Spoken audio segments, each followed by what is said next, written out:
Oi, eu sou Letícia Castaldi e você tá no meu canal. Como eu descobri um câncer de tireoide com 27 anos. 27, 28. Deixa eu calcular. Foi em dezembro. Como eu descobri um câncer de tireoide com 28 anos.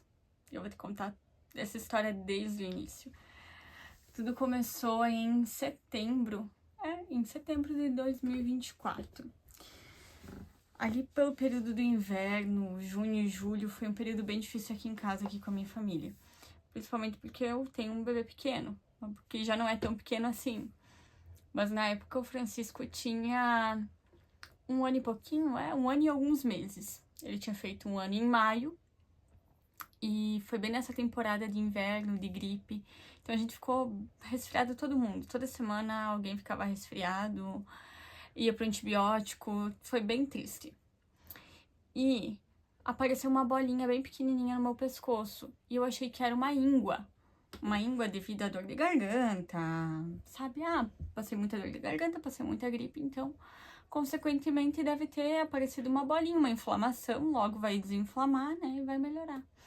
Só que a bolinha, ela ficou ali. Até então, ela não me incomodava, só que ela começou a crescer muito rápido. E todo mundo me perguntava o que eu tinha no pescoço. Era uma bola no meu pescoço. E eu achava que, não, vai desinchar. Só que não desinchou. Aí no mês de agosto, setembro, eu marquei consulta com o endocrinologista pra verificar o que eu tinha, se tinha algo de errado com a tireoide, né? Foi um período que eu fiquei doente de uma forma muito fácil. E não só por ter bebê pequeno, né? Mas porque aquele inverno foi bem difícil. E geralmente a gente acha que não tem nada de errado com o nosso corpo, né? Mas o nosso corpo, ele dá sinais. E o meu tava dando sinal.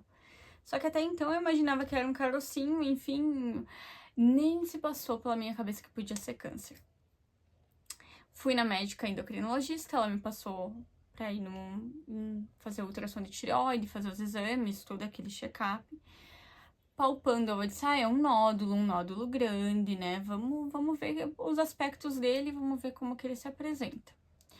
Fui no radiologista fazer o ultrassom, pegou no nódulo, ele achou um nódulo e achou algo no meu pescoço também que ele não conseguia identificar. Ele chamou outro radiologista, eles olharam juntos e falaram entre si, e você sabe, né? Você sabe quando alguma coisa tá ali, né, errado. Mas eu não tava preocupada, né? No dia seguinte, a médica endocrinologista me chamou pro consultório para conversar, porque o radiologista tinha entrado em contato com ela. Ele se preocupou.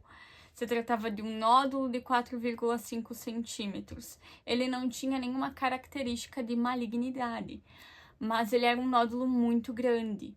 E apesar desse nódulo estar ali, eu tinha outros pequenininhos. Mas apesar desse nódulo estar ali, ele não me incomodava nada, eu não tinha dificuldade para respirar ou para engolir, tava tudo tranquilo.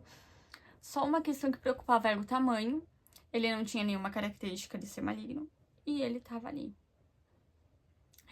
Mas o que preocupou mesmo foi o que ele viu logo ali atrás, enfim, ele não conseguiu identificar o que era. E se tratava de uma metástase já. Só que a gente não sabia. Não tinha como saber isso. Isso foi só depois da cirurgia.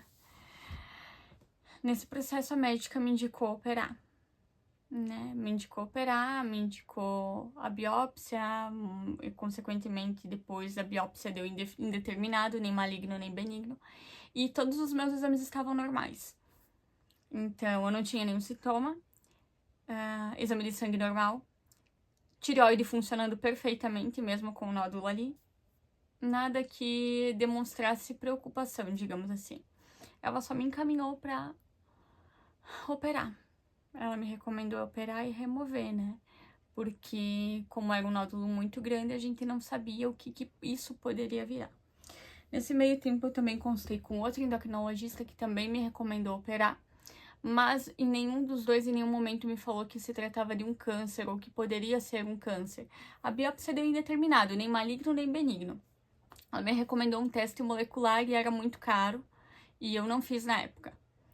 Eu fui consultar todo esse processo ali entre tomografia, exame. Gente, foi assim, ó, um atrás do outro. Foi de setembro até minha consulta com o médico para operar em dezembro.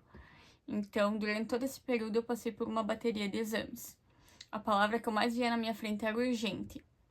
Enfim, que todo mundo ali do centro de exame de imagem já sabia do meu caso. E eles me falavam, a Letícia, não te preocupe que nós vamos tratar com urgência, enfim. E eu tava urgência. Mas em nenhum momento eu pensei, pode ser câncer. Quando eu entendi o propósito espiritual que havia por trás de tudo isso. Quando eu entendi que era um processo que eu precisava passar. Um processo que a minha estrutura estava sendo formada para aquilo que eu iria sustentar, aquilo que Deus confiaria nas minhas mãos. E tem coisas que a gente não sustenta sozinha. Nada, na verdade, a gente sustenta sozinho em todo tempo, ele nos ajuda. Mas tem alguns processos que acontecem de uma forma natural. E esse processo foi um deles, o processo do câncer.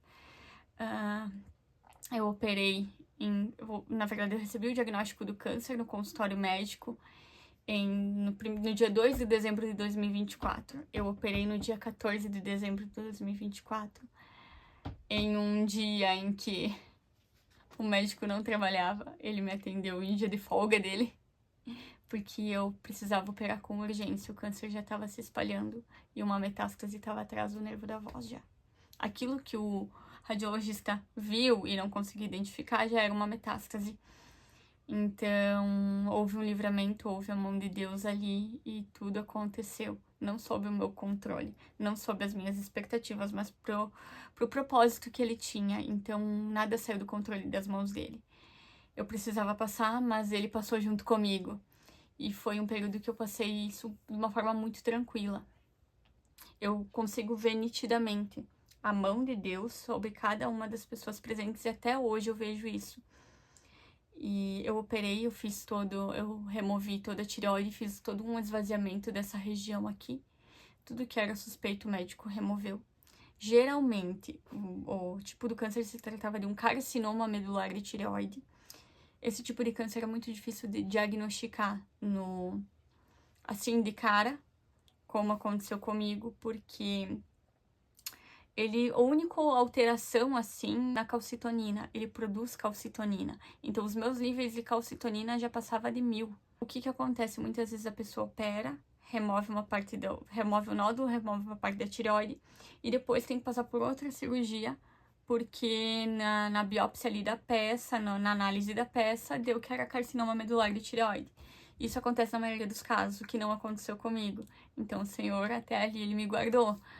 Porque o médico já foi com esses exames. Quando ele viu a minha calcitonina, ele disse, é carcinoma medular, é câncer. É um tipo de câncer raro. Ele é maligno e ele tem um comportamento agressivo. Então, ele se espalha muito fácil. Ele já estava se espalhando. Durante a cirurgia, durou em média 3 horas e meia. O médico teve que secar o nervo da voz para remover o nódulo. E, para honra e glória de Deus, a minha voz, depois da cirurgia, ficou normal e tá normal. Eu não tive nenhuma alteração da voz, então ele preservou. E o Senhor, ele é maravilhoso em todo tempo. Porque esse foi um dos maiores livramentos que eu vivi.